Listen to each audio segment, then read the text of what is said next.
अस्सलाम वालेकुम नाज़रीन, you are watching BMC live at Toronto 360। आज के इस प्रोग्राम में हम मलाला यूसुफजई, उनका विज़िट कनाडा, ऑटवा में पार्लियामेंट हिल पे उनकी स्पीच और बदर साहब की उनसे क्या गुफ्तगू हुई उस बारे में बात करेंगे। एक पूरा डिटेल डिस्कशन रखेंगे। उम्मीद करते हैं आपको पसंद आएगा और उम्मीद करते हैं कि आप अपनी राय से हमें ज़रूर आगाह करेंगे। तो चलते हैं बदर साहब की तरफ, देखते हैं उनका क्या कहना है इस बारे में। तो बदर साहब, आप ऑटवा गए? हाँ जी, ऑटवा में मैंने 3 दिन गुजारे। वाह। हाँ। तो कैसा रहा? आप मलाला से मिले, उनके वालिदैन से मिले, आपने इंटरव्यू किया उनका, एक बहुत detail analysis I am sure आपने किया होगा। पाकिस्तानी, यहाँ से भी बहुत सारे पाकिस्तानी हमारे भाई बहन गए वहाँ पे, सब मिले, सब बहुत एक्साइटेड थे, बहुत हाइप अप थे उनको देखने के लिए।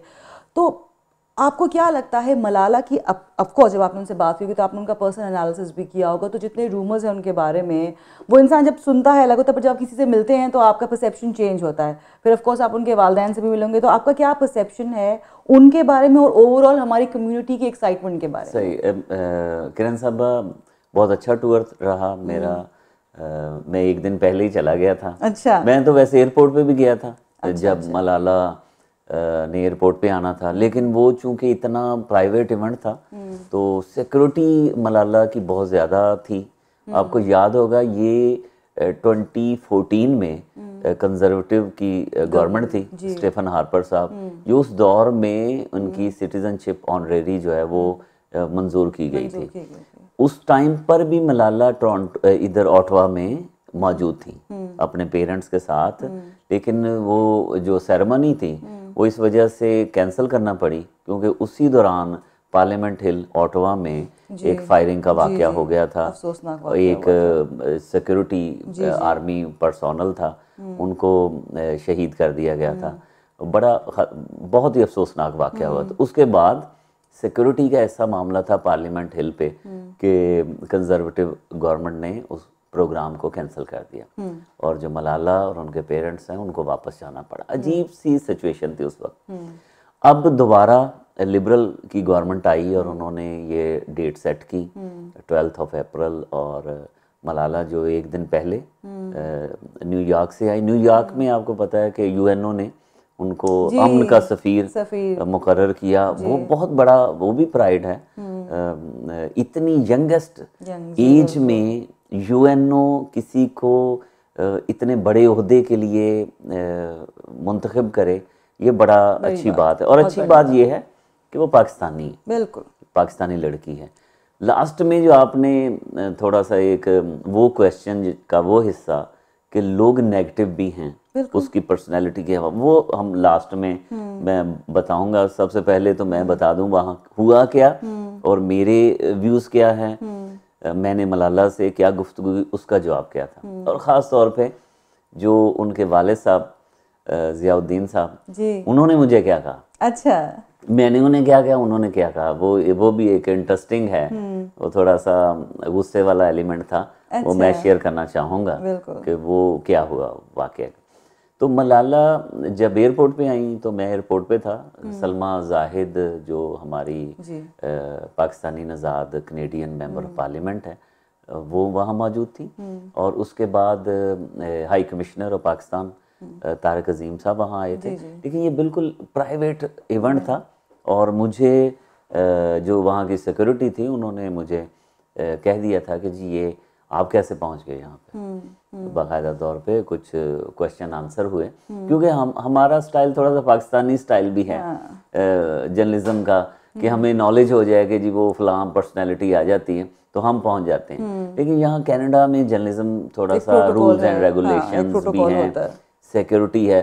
अगर एयरपोर्ट सिक्योरिटी या गवर्नमेंट आपको नहीं बताती तो आपको इजाज़त नहीं है वो कवर करने के लिए। ओके। लेकिन चूंकि ये इम्पोर्टेंट था मेरे लिए भी एज जर्नलिस्ट, मैंने पाकिस्तान के एक चैनल को पूरी रिपोर्टिंग देनी थी, तो मेरे लिए काम था और मैंने एक चांस लिया। लेकिन वहाँ पे ना तो मुलाकात हो सकी मलाला से, ना मैं फुटेज ले सका वहाँ की। तो सिक्योरिटी की रिस्पेक्ट के लिए नेक्स्ट डे जो था मलाला ने आना था पार्लियामेंट हिल में। वो जो एक मंज़र था, एक तो सिक्योरिटी बहुत टाइट थी, इसमें कोई शक वाली बात नहीं है, सिक्योरिटी टाइट थी। जो मीडिया के पासेस थे वो किसी और बिल्डिंग से जारी हो रहे थे। अच्छा। उसके बाद जो आम पब्लिक थी उनको कुछ लोगों को एक्सेस दी गई थी, जो सिटीजनशिप की सेरेमनी थी। जी जी जी। और फिर ज़्यादा लोगों को एक्सेस थी पार्लियामेंट में, जो पब्लिक गैलरी थी वहाँ तक के लिए। तो जो उसका सिक्योरिटी का, जैसे एयरपोर्ट सिक्योरिटी होती है तो बेल्ट भी उतारते हैं, जैकेट भी उतारते हैं, आपका सामान भी चेक करते हैं।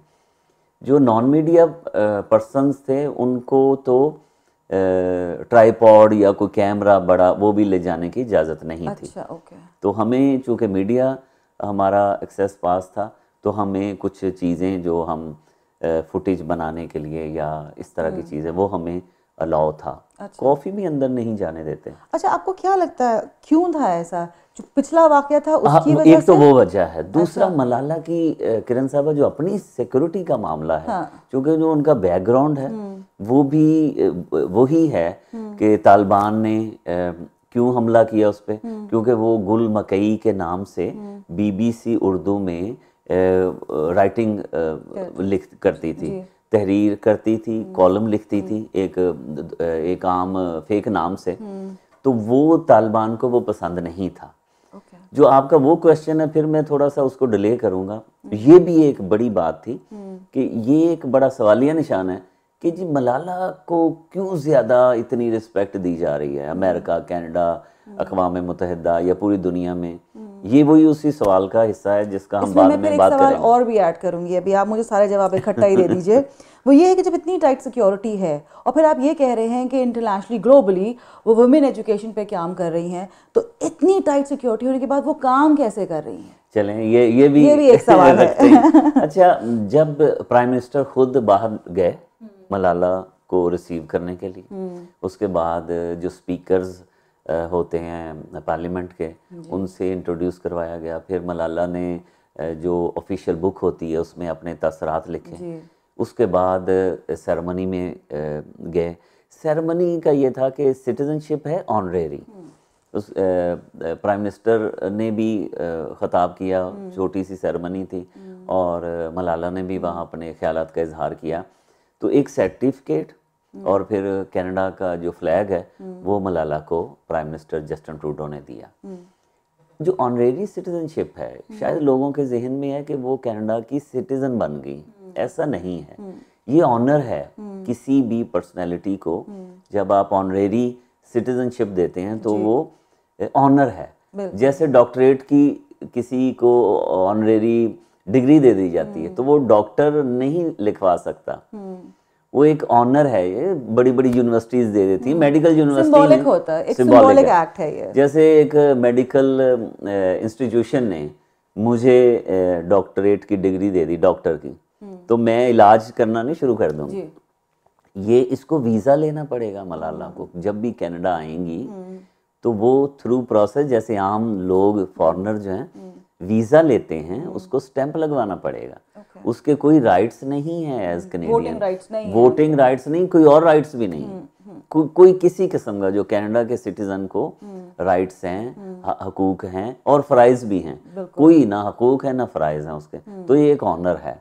उसके बाद का जो मंज़र है किरण साहब, वो तारीख़ी मंज़र है। मैं इतने सालों से मैंने फ़ॉरेन रिपोर्टिंग भी की है, मैंने बड़े बड़े वाक़यात भी किए हैं, बड़ी बड़ी शख्सियात से भी मिला हूँ। लेकिन जो मैंने मंज़र कनाडा की पार्लियामेंट के अंदर देखा है, एक तो जॉइंट सेशन था, सारे सेनेटर्स थे और सारे एमपीज़ थे, प्राइम मिनिस्टर थे, जो फॉरेन मिशंस के लोग होते हैं वो थे, हमारे हाई कमिश्नर भी पार्लियामेंट के अंदर उनको जगह दी गई थी स्पेशल गेस्ट के तौर पे, और जो पेरेंट्स थे मलाला के वो भी बिल्कुल अंदर मौजूद थे।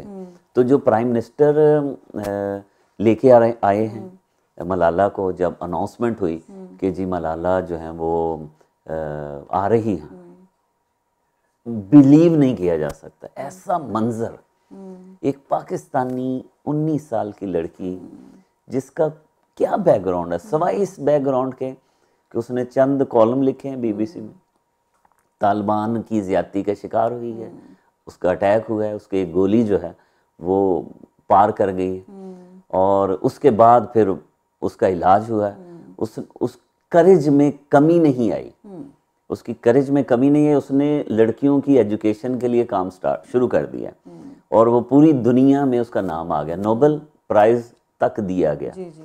मेरा ख्याल है अगर काउंटिंग करूं तो 2 मिनट के करीब, गालबन 2-2.5 मिनट के करीब पूरी पार्लियामेंट, जिसमें लिबरल, कंजर्वेटिव, एनडीपी के लोग मौजूद हैं, खड़े होकर बड़ी ही जज्बातियाँ, इमोशनल अंदाज में तालियां, मैंने इतनी तालियां जो हैं मैंने नहीं देखी अपनी लाइफ में। था, बहुत हार्ट वार्मिंग था। मैं कहता हूँ कि जो पाकिस्तानी भी बैठे हुए थे, छोड़ ही दें, अभी पाकिस्तानी, कनेडियन, जितने लोग वहाँ मौजूद थे, किसी मुल्क से कोई ताल्लुक हो, मैं समझता हूँ कि उनकी आंखों में एक चमक, एक आंसू, मतलब मैं जब देख रहा था मंजर, क्योंकि हम जो प्रेस गैलरी में थे, तो सारा एक मंजर जो था, मेरी लाइफ में हिस्टोरिकल मोमेंट्स थे वो, कि 2-2.5 मिनट प्राइम मिनिस्टर कनाडा का, जो एक महज़ब याफ्ता सोसाइटी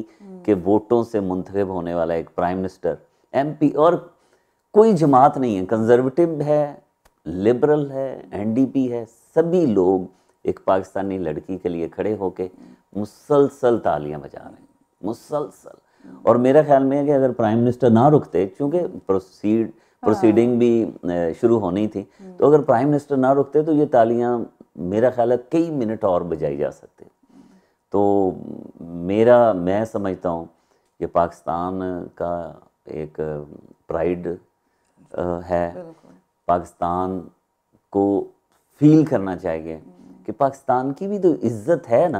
अगर आप सॉफ्ट इमेज, हाँ किरण साहब, अगर सॉफ्ट इमेज मैं बताऊं, आप बताएं, लोग बताएं, हमारे जो हैं डिप्लोमेट्स बताएं, तो क्या जो हम समझते हैं, कभी कभार हम खुद भी नेगेटिव होते हैं, हाँ, मायूस भी हो जाते हैं जो पाकिस्तान के वाक़यात होते हैं, लेकिन एक पाकिस्तान का एक सॉफ्ट इमेज है, जिसकी बदौलत मैं समझता हूँ कि मुझे उस दिन एक, क्या कहते हैं कि एक उम्मीद की किरण वो नज़र आई है, कि इसका मतलब है कि अगर हम इंतहा पसंदी के ख़िलाफ़ डट जाएं, हम दहशत गर्दी के सामने खड़े हो जाएं, हम जो है जराइम पेशा लोगों के सामने खड़े हो जाएं, हम हक़ की आवाज़ बुलंद करें, पूरी दुनिया में हमारी इज्जत हो सकती है। ये बहुत दुरुस्त है। हमें सिर्फ अपने लेंस का फोकस सही करना है, मुझे लगता है हमने बहुत अपने फोकस को नेगेटिव चीज़ों के ऊपर कर दिया। पॉजिटिव, हमारी अगली नस्ल, जो हमारे बच्चे हैं, मलाला है, ये वो बच्चा जिसने स्कूल पे अटैक होने से रोका था, जो शहीद हो गया हमारा, हाँ, हमारे बच्चे हैं, एतजाज़, एग्जैक्टली, वो स्टैंड ले रहे हैं। तो अगर सिर्फ हमें अपना फोकस पॉजिटिव चीज़ों की तरफ रखना है, तो हमें कोई नहीं रोक सकता। और नाज़रीन, इसी पॉजिटिव नोट के साथ जाते हैं एक शॉर्ट ब्रेक पे, but don't go away, will be back shortly.